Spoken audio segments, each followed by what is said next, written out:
yeah. I had to clear my mind. I had to clear my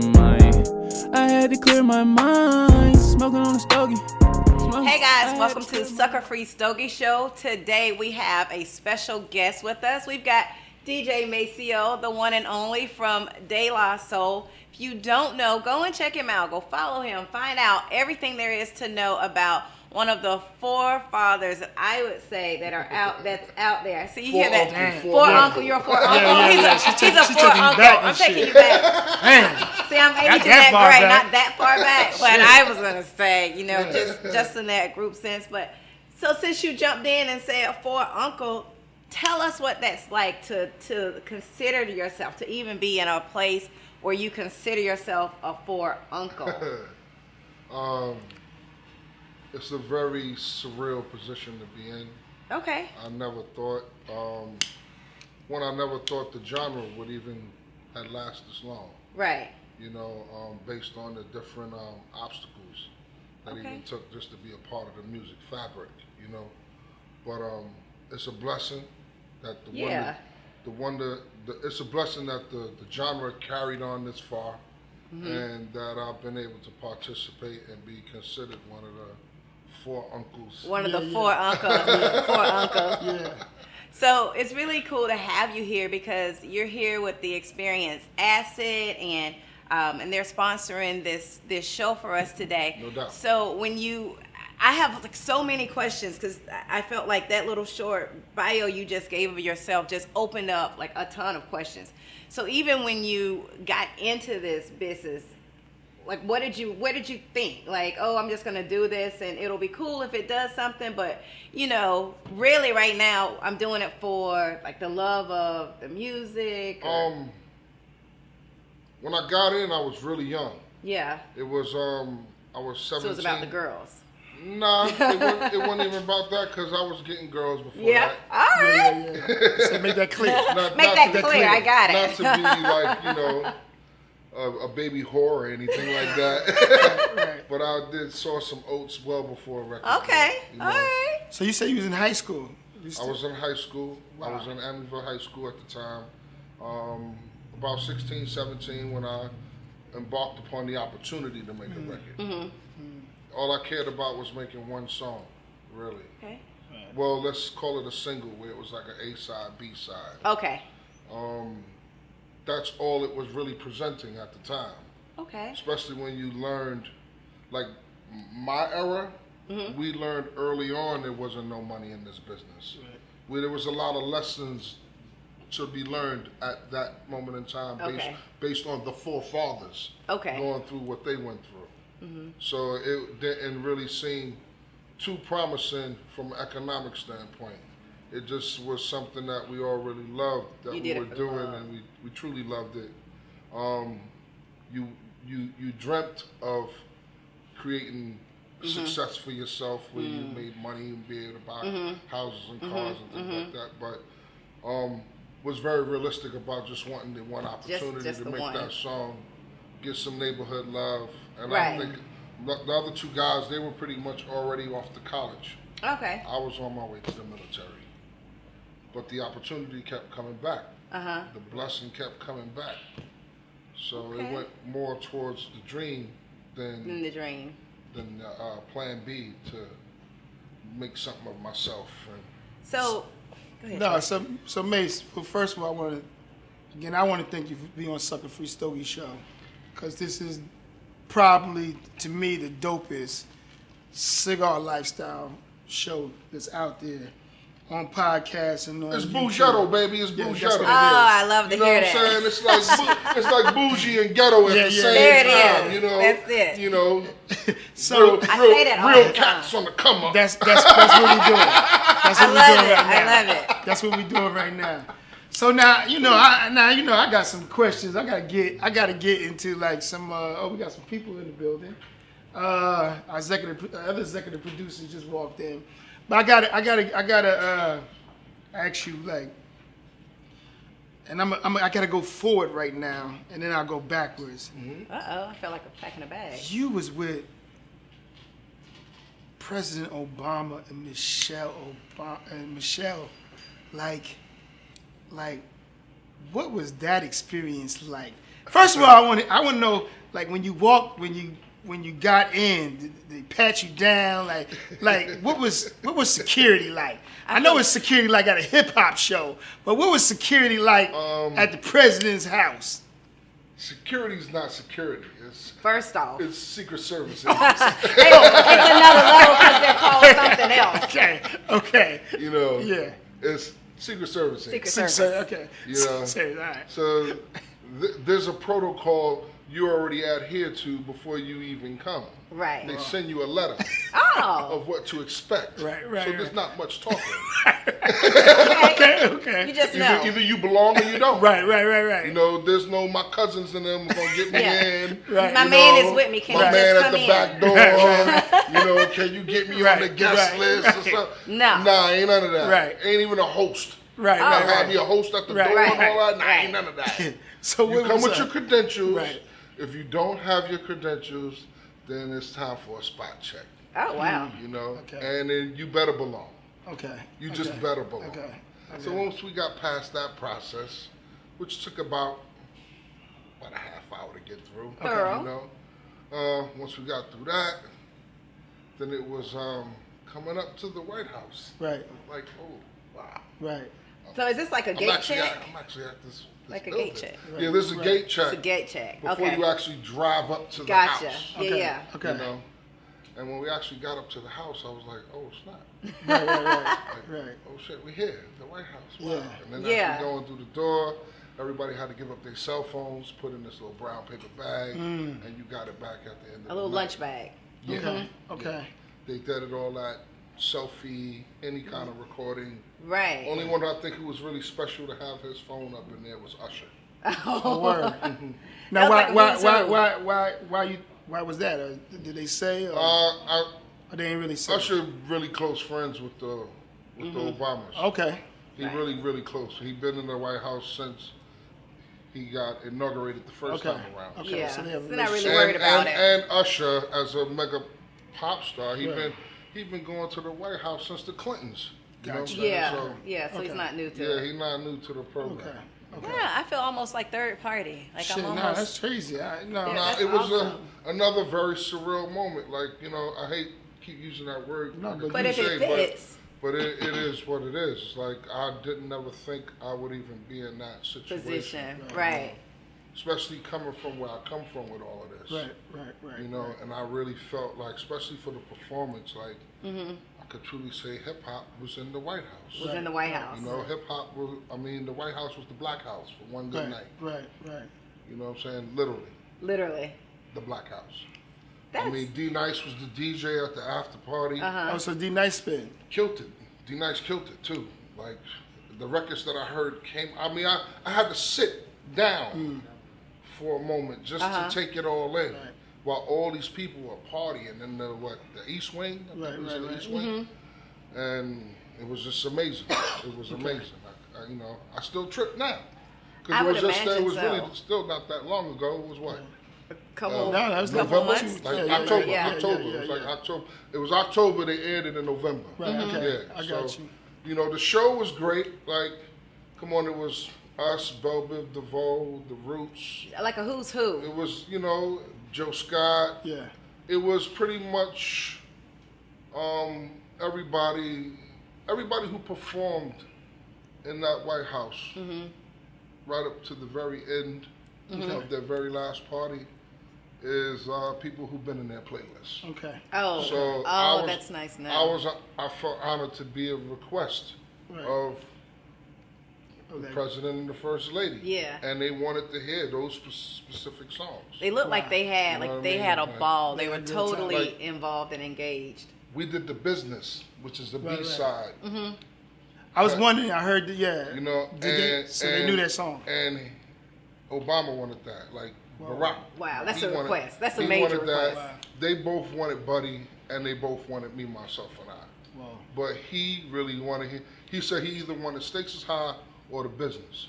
Either one of them been dope. He said Either either one. one of those. Either So one we of did the them. business because obviously because Common was there. Right. And it was like, That was I felt dope. like we brought tramps That was dope. to the White House for like a good 15 minutes. Now hold on, I gotta ask you a bunch of stuff now. So I know I want to make sure we get some of this stuff out. Simone, ask what you need to ask. But, Yeah.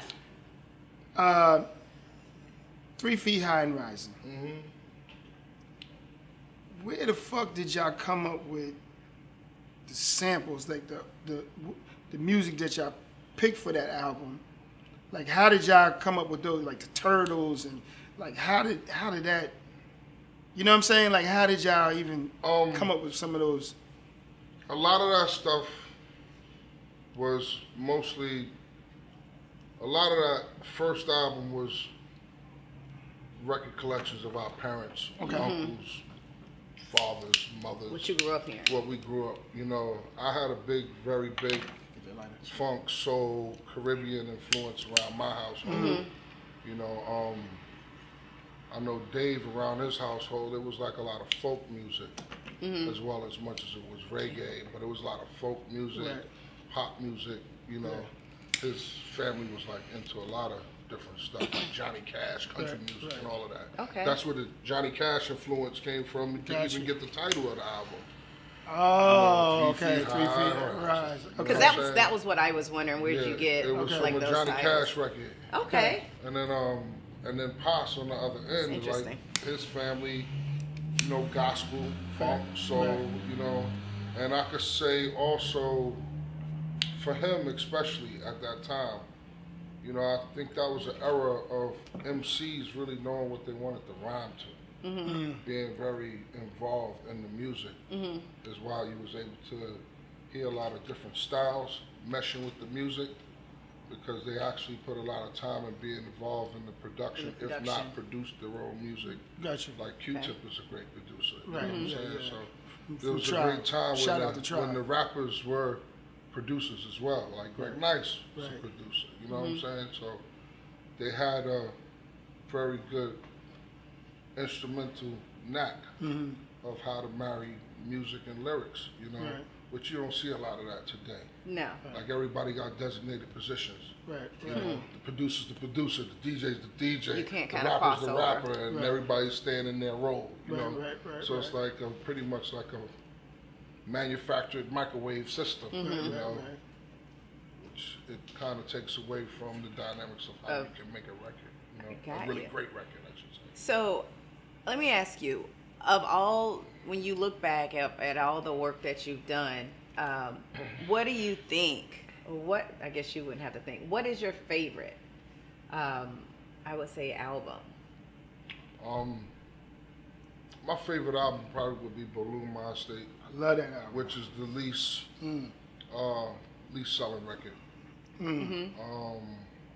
Balloon Mind State was a record I could say we was a lot more confident about where we were creatively, Okay. regardless of how it was going to sell. Okay. Like we just knew where we You were settled at. into your own. I mean, we were coming in, we was kind of well into manhood at that point, with houses, responsibilities, children, you know, bills. Bills. You know, It's a grown man record. and kind of coming off of the 15 minutes of fame that everybody get, and now trying to focus on a career. You know, so just really being in a place of dealing with the business and the business of being an artist, and the confidence of it. You know, Okay. like that was the album where Prince Paul actually was gonna leave.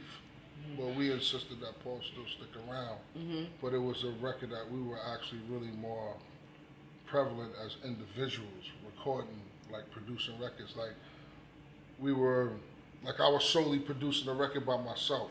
Okay. I wasn't collaborating with Paz or Dave, or right. anybody was adding anything. Same thing for Paz, same thing for Dave. We was all kind of individually producing in our own corners and bringing the track to the table.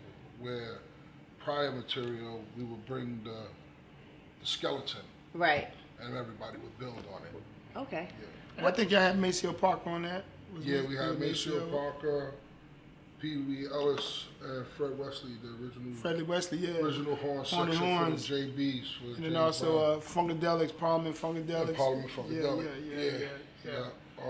We had the brand new heavies on that record. You know, that record was definitely highly jazz influenced. It was. I remember. Based on, honestly, being really influenced by what Tribe and Gangstar was doing around that time. At that time. Okay. Okay. Yeah, like I'll say definitely more for myself. I started learning more about jazz behind A Tribe Called Quest. Mm-hmm. Right. You know, and DJ Premier. I got more involved with learning about jazz artists and then trying to figure out what type of jazz I wanted to sample. Okay. And the jazz that I ended up kind of touching was like big band jazz. Al Hurt, you know, he was like one of the ones I had clicked to, you know, because I was always like fascinated with bands anyway. I was in a band in high school. Okay. Yeah. What you play? So, The bass drum. so let's fast track to today. They got the new joint out. Tell us about that project and how it's done, because I think y'all did some historical shit by raising the cap. Like, I heard some. Tell me about how that shit happened, because I don't even want to go by what I read on Instagram or social media. I need to hear that from you. We need to hear that. So let's get into that. The name of the album is entitled "And the Anonymous Nobody." What's that mean? And the Anonymous Nobody is a group of people who contribute, many people who contribute to this project without being concerned about any type of accolade. They just wanted to, They just want to be a part. just wanted to be a part and see it happen. Okay. Whether for whatever reason, either we one of their favorite groups, or they feel like we one of the groups who could pull it off. Whatever the reason was, you know. There's have been a series of people who contribute to this record, from the musicians, from the people who actually donated. Okay. You know, and we made this record called "And the Anonymous Nobody" that's actually dedicated to those people Okay. who felt like we were relevant enough to do this. It was a crowd-funded record with Kickstarter. Right. Our initial goal was to raise like $110,000. We superseded that in 9 hours Oh wow. and ended up raising like a little over $600K Wow. in 30 days. That's sick. And the $600K is kind of something we have always been kind of conditioned to Right. as far as record deals. You know, so that was a major blessing, because it was like 12 years of not having a substantial record in the market, and the industry changing, and the type of deals that they were offering was pretty much the numbers around what we aimed for, you know. But in aiming for that number, it was like, if you know the business, Right. you know, that number they were offering also entailed them owning some other stuff like masters and publishing and things like that, which is totally asinine to a group like us. Right. So it was like, let's give this a shot. For me, the inspiration of wanting to do it was I had watched Spike Lee and Nelson George raised money for their film projects. Okay. So I thought that was So I kind was of gonna cool. ask you Okay. where the idea comes Yeah, from. and then I saw Ed O.G. From Ed Okay, O.G. back and in the the day. Bulldogs. Yeah. He had did a Kickstarter campaign, you know, and in my opinion, you know, I thought it was successful based on the climate I knew of his career and Right. what was going on. You know what I'm saying? I really thought he did a successful campaign, especially without having the marketing, Right. you know, to Behind back it up. You know, he did really well, Right. and he put his album out. Okay. You know, so I felt confident. Personally, About I don't you- know that you what could do I it. don't know what inspired the other members, Right. but I kept beating them in the head for like Right. 2 years, and then next thing you know, we end up Doing jumping on it. board to do it. We found somebody that we could trust to administer it for us. Okay. Once we got through that process, we went full throttle, and we just Right. We just went for Turn it. that down a Okay. little bit. You know, somebody waving around? No, we good. Oh, okay. We went full throttle. We did the campaign. We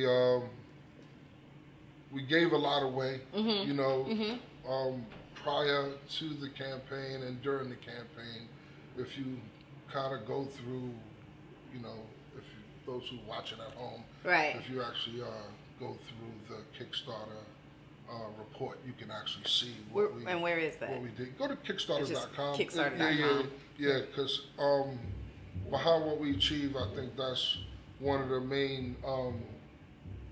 This is one of the main projects they actually promote to show Okay. how successful their aggregator is Oh. as Kickstarter. You know, That's what I'm saying? awesome. Which is Right. cool. Cross promotion is great. You know Yeah, what I'm saying? yeah. But yeah, it worked out really well. They even played a good part in lending some ideas, you know, because we were a novice to this whole thing. You know, it's just stepping out on faith. You know? But achieving that number was once again surreal. It was surreal. You know You've what had I'm all saying? of these. Sounds like all of these surreal moments. Yeah. And to be so fortunate, like you said at the beginning, to kind of watch where you came from and see so many people, you know, kind of reflect back on you and your music. Well, let me tell you some really real shit. Okay. Hold on, don't lose that thought before you tell us that real shit. We also getting prepared for the Experience Acid, so y'all hear this crazy, phenomenal beat. Salute Experience Acid. You know what I'm saying? Absolutely, they doing the Love sound your brand, check. love your product. I know what you're about. See you around. Want to see you more. Send me some cigars. One love. You heard that, Stacey? Well, there's that. You heard that? But go ahead now, tell us. But the realest, to be perfectly honest, is like how the genre is looked at and the perception of the genre, and it's always been targeted to be somewhat of a young man's sport. Right. You know, it is feel kind of good at this point to be middle-aged man still doing hip hop for even Now middle-aged. middle age. Yeah, I'm 46. All right. Yeah, no. You feel me? You're seasoned. I'm a lot more closer to 50 than I am to any, and I'll give you that. And there's no going backwards, you know. No, there's not. But it feels good to still be doing this Excuse me. in a fashion that is respected as an adult. You know, that I feel like, you know, the genre is the youngest genre in the culture of music. Right.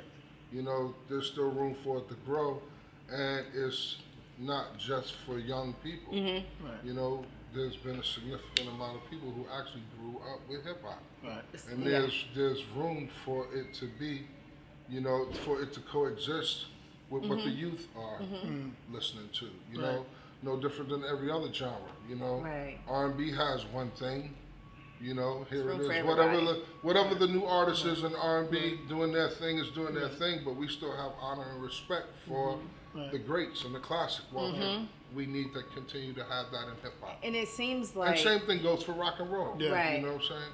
it seems like I would say, looking at your Kickstarter, as you said, you know, those people have grown up in hip hop, and it seems like those people still want to hear what you put out. They still want to hear that De La Soul, and they're saying, hey, give us, you know, we want to hear it, give us more. I mean, that's a blessing. Yeah, Yeah. absolutely. That's a blessing, man. I can't front. Like, you know, I mean, I'm going to go with the cliche of what everybody been saying. I ain't going to stop what I've been doing.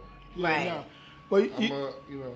you know what? But since I've been knowing you guys, it's been family. But here's the crazy thing: y'all have been probably the most touring Next to recording, Public Enemy. yeah, recording artists. Can I throw this in there? Yeah. That's what this acid box is all about. Okay. You know, I need one of these. we got. We can make it You know what I'm happen. saying? You heard that, Jonathan Drew? You know what I mean? But you heard like that? one with You heard cigars that? in it. I mean, y'all, if y'all know me, I think y'all know my style. Yeah. I definitely need two, and I think you know why.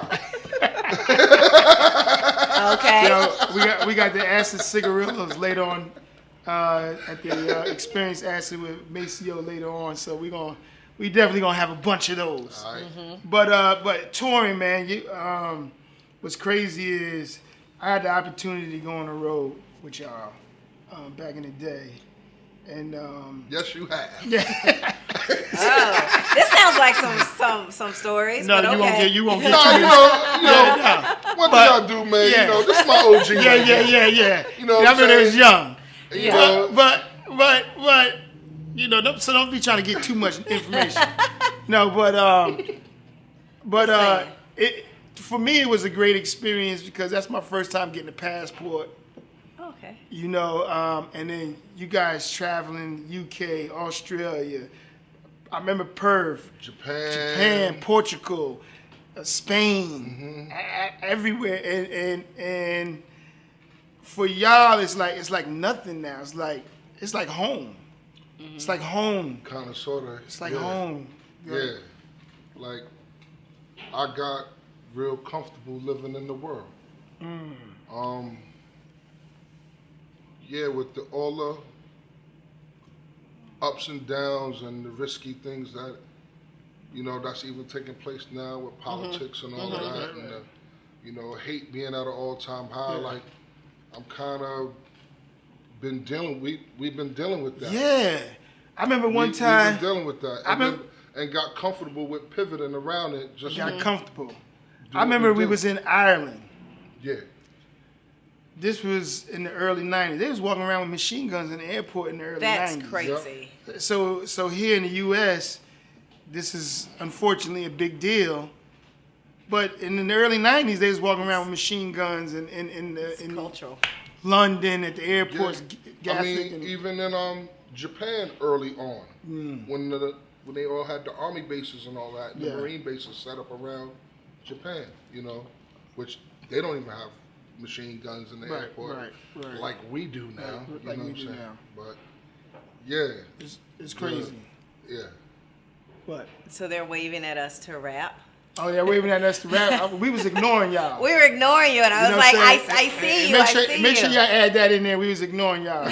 No, Mace. I mean, there's a lot to talk about. We can do this and so much to talk about. We might do a part 2, but first of all, we'd like to thank you. I'm gonna let her sign out on the show because I'm just sitting in because I just wanted to be here. I wanted to be here, but Experience Acid. Thank y'all very much. Thank you for tuning in again for another Sucka Free Stogie Show. We're here with DJ Maseo. Where can they find you? You have Instagram, Facebook. What are your Stalk You Later networks? I'm DJ Maseo on Instagram. I'm De La Soul's Dugout on Facebook. Me and my crew, we are at wearedelasoul.com, De La Soulavision. Oh, I like that. You know, You're everywhere. De La all day. You know, I truly want to thank everybody who's just been supporting us for the last 2.5 decades now. Wow. You know, and if you haven't heard the new album, go out and check it. I think there's something on it for everybody. You know, and we're gonna continue to keep putting out music. And if this is your first time hearing about us, go back and listen to the last 8 records. That's amazing. Albums. And you know, right. Come play catch up. I think you have a good time. Actually, you can listen to it for free on YouTube. Yeah, How listen about with your. If you like what you hear, make a purchase. All right. There it is. Salute. All right. Thanks again for checking us out on the Sucka Free Stogie Show. We'll see you next time. Yeah. I had to clear my mind. I had to clear my mind. Smoking on a stogie. I had to clear my mind.